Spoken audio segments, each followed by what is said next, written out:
नमस्कार, news nation देख रहे हैं आप। आपके साथ मैं हूं मोनू चहल। अखिल गुप्ता हमारे साथ मौजूद हैं। भारत बनाम इंग्लैंड टेस्ट सीरीज का जो तीसरा टेस्ट था अखिल जी, वो तो हमने देख लिया, क्योंकि भारत ने मतलब एक तरफा अंदाज में इंग्लैंड को मात दी है। 434 रनों से इंग्लैंड को हराया है और ये एक बड़ी जीत इतिहास में टीम इंडिया की, क्योंकि इससे पहले ऐसा कभी हुआ नहीं था कि भारत ने 400 प्लस के टारगेट से किसी टीम को हराया हो। अब इंग्लैंड को इतने बड़े मार्जिन से हराया है अखिल।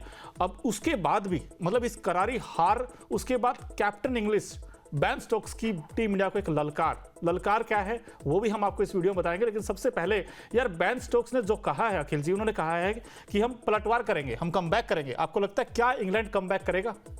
मनु, इंडियन टूर पे आए हुए ना, मैच हारने के बाद थोड़ा गैप मिल गया है तो ख्याली पुलाव पका रहे हैं। अब टाइम पास के लिए कुछ तो करना पड़ेगा, बयान भी देने पड़ेंगे। अब बेन स्टोक्स साहब कह रहे हैं कि इंडिया को अभी भी हम 3-2 से सीरीज हरा देंगे। यार ऐसा सोच भी कैसे सकते हो यार? बिल्कुल, कैसे सोच सकते हो? इंडिया को इंडिया में हराना वाकई सबसे बड़ा चैलेंज है, क्योंकि 2012 में एक बार ऐसा हुआ था जब एलिस्टर कुक कैप्टन थे इंग्लैंड के। उस समय तो जरूर इंग्लैंड ने टीम इंडिया को मात दी थी, लेकिन अब जो भारतीय टीम एक पहला मैच हैदराबाद में देखिए हारा था इंडिया, लेकिन उसके बाद जो कमबैक की 106 रनों से वाइजैग में इनको हराया, उसके बाद फिर आज 434 रनों के बड़े मार्जिन से जब हराया। और जब ये मैच खत्म हुआ था अखिल जी, तो बेन स्टोक्स आए, उन्होंने मैच खत्म होने के बाद जो पोस्ट मैच शो में उन्होंने बड़ी बातें कही। एक बार वो भी हम आपको दिखाते हैं उन्होंने क्या क्या कहा एग्जैक्टली। लगातार 2 हार के बाद भी इंग्लैंड की टेस्ट क्रिकेट के प्रति योजना में कोई छेड़छाड़ी नहीं होगी। हमारा बल्लेबाजी लाइनअप आउटस्टैंडिंग है, इंटरनेशनल लेवल के खिलाड़ियों से भरा हुआ है। हम उन्हें परिस्थितियों के अनुसार खेलने की आज़ादी देते हैं। आप अंतर देख सकते हो, पिछले 2 मैच में भारत ने काफी रन जुटाए और वो इसी तरह से खेलना चाहते हैं। हम भी कभी कभार ऐसा कर पाए, लेकिन ज्यादा समय तक बरकरार नहीं रख सके, जबकि हम ऐसा करना चाहते थे। हम अगले 2 टेस्ट मैच जीतकर सीरीज अपने नाम करने की कोशिश करेंगे। अब ये बयान जो है कि हम अगले 2 टेस्ट मैच जीतकर अखिल जी सीरीज में कमबैक करना चाहेंगे, क्या लगता है आपको? क्या सच में कर देंगे? ये ओवर कॉन्फिडेंस था या फिर वो कर सकते हैं? Over confidence. आप याद करो पिछले टेस्ट मैच में वाइजैक में जेम्स एंडरसन ने अपनी प्रेस कॉन्फ्रेंस में कहा था कि अगर 600 रन का टारगेट भी मिलेगा ना, हम उसके भी पीछे भागेंगे, हम उसको भी चेस करेंगे। लेकिन हुआ क्या, वहां पर आपकी टीम 106 रनों से मैच हार गई। 600 छोड़िए, इंग्लैंड की टीम 300 रन भी नहीं बना पाई थी। अब बेन स्टोक्स का कहना है कि यार हम 3-2 से सीरीज जीतेंगे। मतलब बाकी की जो 2 टेस्ट मैचेस हैं रांची में और धर्मशाला में, वहां पर जीतने की बात कह रहे हैं। मैं समझ नहीं आ रहा है कैसे कह सकते हैं, क्योंकि रांची में कंडीशंस और थोड़ी डिफरेंट होने वाली हैं। धर्मशाला में मुझे उम्मीद है कि बुमराह वापसी भी कर लेंगे धर्मशाला में, वहां तो आपका जीतना वैसे ही मुश्किल हो जाएगा। तो रांची है, अगर आप कर सकते हैं तो कर लीजिए, जो कि मैं अभी खुद कह रहा हूं कि रांची में भी इंग्लैंड के लिए जीतना मुमकिन नहीं, बल्कि बिल्कुल पॉसिबल ही नहीं है। बिल्कुल। और जब ये हार हुई थी इंग्लैंड की, तो उसके बाद सवाल भी उठे थे, क्योंकि एक हार फिर हाहाकार मची थी और इंग्लैंड भी वैसे ही रोना रो रहा जैसे पाकिस्तान रोता था कि यार हमारे साथ ये नहीं हुआ, हमें ऐसी क्योंकि डीआरएस को लेकर भी कई सारे सवाल उठे हैं कि भाई डीआरएस, क्योंकि जब जैक क्रोली आउट हुए थे सेकंड इनिंग में अखिल जी, जसप्रीत बुमराह की जो गेंद थी वो लेग स्टंप को थोड़ा मिस कर रही थी। उनका ऐसा मानना है कि उन्होंने फिर ब्रैंडन मैकलम के कोच है वो और बेन स्टोक्स दोनों ने लंबे समय तक बात की। जो जेफ क्रो हैं, जो मैच रेफरी इस मैच के, उनसे लंबे टाइम तक उन्होंने कहा कि हम इस पे क्लैरिटी चाहते हैं। अब आपको क्या लगता है कि यार ये हार का रोना है या सच में वो उसमें था कुछ डीआरएस में? नहीं, ये हार का रोना है। वाइजैक में भी ना दूसरे पारी के बाद बेन स्टोक्स ने कहा था कि जैक क्रोली को विकेट आउट दिया गया है। उस पर काफी ज्यादा विवाद हुआ था कि डीआरएस को लेकर उन्होंने सवाल उठाए थे। अब फिर से जैक क्रोली के विकेट के अलावा 2 अन्य विकेटों को लेकर भी बेन स्टोक्स ने कहा है कि डीआरएस को चेंज करना चाहिए। उसमें काफी गलती इंग्लैंड की टीम के साथ हुई है, खामियाजा इंग्लैंड को भुगतना पड़ा है।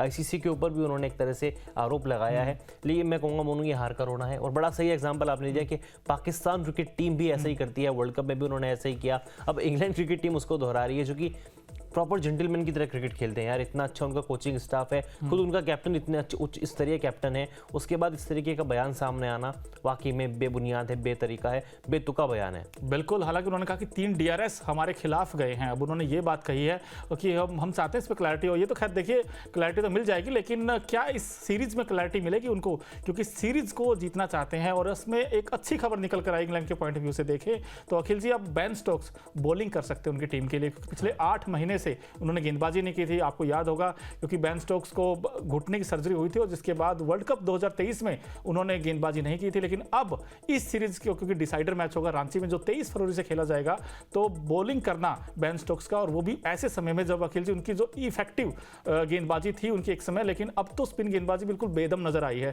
क्योंकि दोनों टेस्ट मैचों में उस तरीके के विकेट्स नहीं मिले। हैदराबाद में जरूर तंग किया था उन्होंने, लेकिन यहां तो टॉम हार्टले और रेहान अहमद बिल्कुल फीके नजर आए। बिल्कुल, ये इंग्लैंड के लिए बहुत अच्छी बात है, क्योंकि टीम कहीं ना कहीं कहीं जैक लीच को बड़ा मिस कर रही है। इनके फ्रंट लाइन स्पिनर थे, लेग स्पिनर थे, लेकिन अब वो बाहर हो चुके हैं, पूरी सीरीज नहीं खेलेंगे। ऑलरेडी जेम्स एंडरसन को उस तरह की विकेट मिल नहीं पा रही। मार्क वुड ने राजकोट के शुरुआती 1 घंटे में इंडियन टॉप ऑर्डर को परेशान किया था, लेकिन उसके बाद चारों दिन मार्क वुड पूरे बेअसर थे। ऐसे में अगर बेन स्टोक्स बॉलिंग करते हैं तो ये इंग्लैंड क्रिकेट टीम के लिए बहुत बड़ा पॉजिटिव नोट होगा, क्योंकि 100 टेस्ट मैच में 197 विकेट बेन स्टोक्स चटका चुके हैं।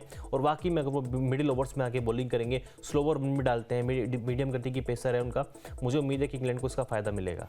बिल्कुल। और अगर इंग्लैंड के पॉइंट ऑफ व्यू से देखें तो ये जो हार हुई थी अखिल जी, आपको क्या लगता है यार इस पूरी सीरीज में आपको लगता है कि जॉनी बेस्टो, जो रूट और बैन फोक्स, इनके रन ना आना ये सबसे बड़ा कंसर्न है इंग्लैंड के लिए? खास तौर पे जो रूट, क्योंकि पूरी टीम जो रूट के इर्द गिर्द घूमती है बल्लेबाजी में। लेकिन एक ये भी पॉइंट है मोनू, जब से बेसबॉल शुरू हुआ है तब से जो रूट काफी अलग क्रिकेटर के तौर पर सामने आए हैं। उनके डिसमिसल काफी अलग रहे हैं, बड़ी विचित्र तरीके से वो अपना विकेट गवा के आउट होते हैं। अब आप देखिए किस तरीके से सिराज की शॉर्ट बॉल पे उन्होंने रियो स्वीप खेलने गए और यशस्वी जायसवाल ने पहली स्लिप में बड़ा एक कमाल का कैच लपका था। इस पूरी सीरीज में उनको स्टार्ट भी नहीं मिल पा रहे हैं। हालांकि बेस्टो को स्टार्ट मिले हैं, लेकिन उसको बड़े स्कोर में कन्वर्ट नहीं कर पाए। बेन फोक्स ने काफी समय क्रीज पे व्यतीत किया, 2-2.5 घंटे क्रीज पे बिताए, लेकिन वो भी बड़ी पारी नहीं खेल पाए। तो इंग्लैंड को चाहिए कि उनका मिडिल ऑर्डर सामने आए और परफॉर्म करे। बिल्कुल। देखिए कई सारे वीक लिंक्स नजर आए इंग्लैंड की टीम में, चाहे उनकी स्पिन गेंदबाजी हो वो भी वीक है, क्योंकि वहां पर एक्सपीरियंस नहीं है उस टीम में। जैक लीच का बाहर होना सबसे बड़ा सेटबैक था इंग्लैंड के लिए। अब तो रेहान अहमद की बात करें, टॉम हार्टली की बात करें, क्योंकि 2-2, 3-3 मैचेस खेले हैं और फर्स्ट क्लास क्रिकेट भी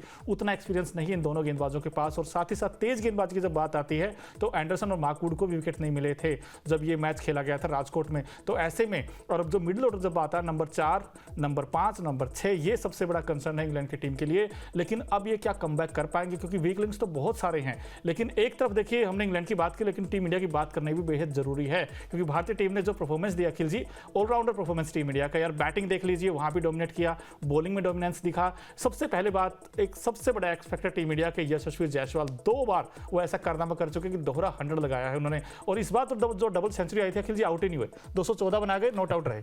अखिल जी मैं चाहता हूँ यशस्वी जायसवाल पर कुछ प्रकाश डालिए आप। यार बड़े टाइम के बाद इंडियन टीम को एक ऐसा टैलेंट मिला है जिसको देखने में बड़ा मजा आ रहा है। मोनू मतलब पिछले 5-6 सालों से बात करते हैं कि युवराज सिंह का रिप्लेसमेंट नहीं मिला, सुरेश रैना का रिप्लेसमेंट नहीं मिला, MS धोनी का रिप्लेसमेंट नहीं मिला, गंभीर का रिप्लेसमेंट नहीं मिला, गेंदबाजी में किसी गेंदबाज का रिप्लेसमेंट नहीं मिला। लेकिन अब मैं कह सकता हूँ कि हमको वीरेंद्र सहवाग का रिप्लेसमेंट मिल गया है। फर्क बस इतना है कि वीरेंद्र सहवाग राइट हैंडेड थे, ये लेफ्ट हैंडेड है। बाकी खेलने का स्टाइल तीनों फॉर्मेट में इस खिलाड़ी का एक समान है और ऐसे खिलाड़ी की टीम इंडिया को बहुत जरूरत थी। बिल्कुल। और जितने लोग इस वक्त आप हमारे साथ हैं, आप भी बताइए आपको क्या लगता है सबसे बड़े हीरो इस सीरीज कह लीजिए या इस मैच में कह लीजिए कौन कौन मिले हैं? सबसे पहले हमने बात की यशस्वी जायसवाल की, लेकिन अब बात करेंगे टीम इंडिया के कैप्टन की, क्योंकि Rohit leading from the front. मैं कहता हूं कि रोहित जैसी कैप्टनसी इनको भी हमें क्रेडिट देना चाहिए अखिल जी।